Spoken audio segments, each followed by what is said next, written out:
welcome to another edition of BeerAmerica.tv. I am Paul Leone with John Pinkerton. And we're back. You got your BN Army shirt on. That's You're right. good to go. Wanted to do a little shout out to the Brewers Network. Actually, we did a show with them, or actually you did, and we kind of jumped in and piggybacked on the Moon River thing. My fame. Your fame, right? Yeah, and you let us sneak in a little bit. Fame. We talked a little bit about BeerAmerica.tv there, and that was nice. Yeah, it was a lot of fun. So those guys are great fun to hang out with. So we're in the fall and we're in the winter time right now. We're getting in the winter time. And last year we did our Schlafly Beer.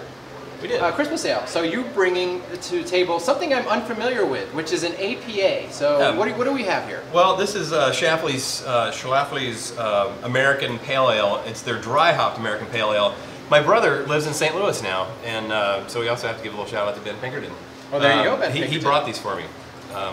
He didn't even drink, so he has no idea what they taste like. And thank you, David Little, behind the camera, who came prepared as we didn't. And yeah, so Schlafly, which is a little trivia question: what's the largest brewery in St. Louis? American brewery in St. Louis?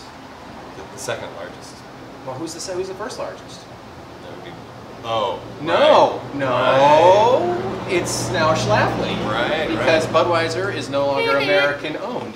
So Schlafly is the largest American owned brewery in St. Louis. How about that? I love that. I do too. That's why I kind of brought it up. So, sorry. So it's an APA. So what is an APA? American Pale Ale. American Pale Ale. So the archetypes of American Pale Ale would be Sierra Nevada Pale Ale, Sierra Nevada Pale Ale. Help me out. Sierra Nevada Pale Ale. All right. They are pretty much the archetype. Slovana. Oh, and Moon River's Slovana Pale Ale, of course. Nice.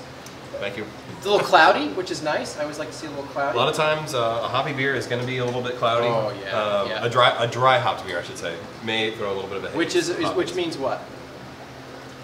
Sometimes just the abundance of hop oils can cause that. Also, just the fact that you're dealing with putting hops into the beer. There can be other insoluble components that have been added. Most times they are unfiltered beers, so. But when you dry hop a beer, you just basically. Oh, yeah, you're just putting. It's a hop addition that occurs post fermentation, basically. Mm-hmm. You know, of course, most of the hops usually go into the kettle, and you can get plenty of hop character from late additions in the kettle.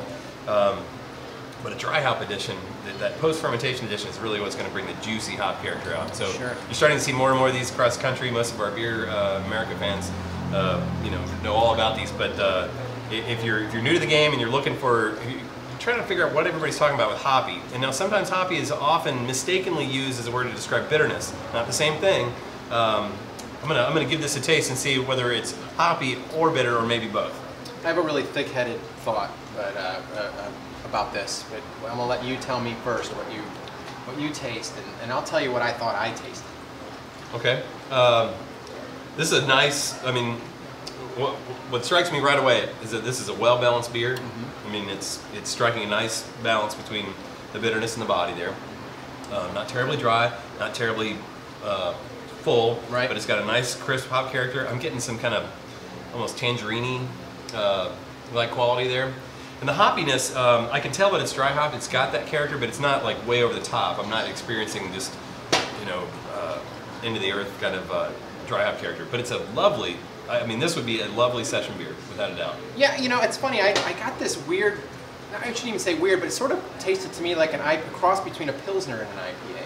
And I don't know if it was a sort of a crispness that I was tasting at the beginning or what it was, but it didn't. It tasted not quite like a overly hopped beer. Of course, you can certainly taste the hops.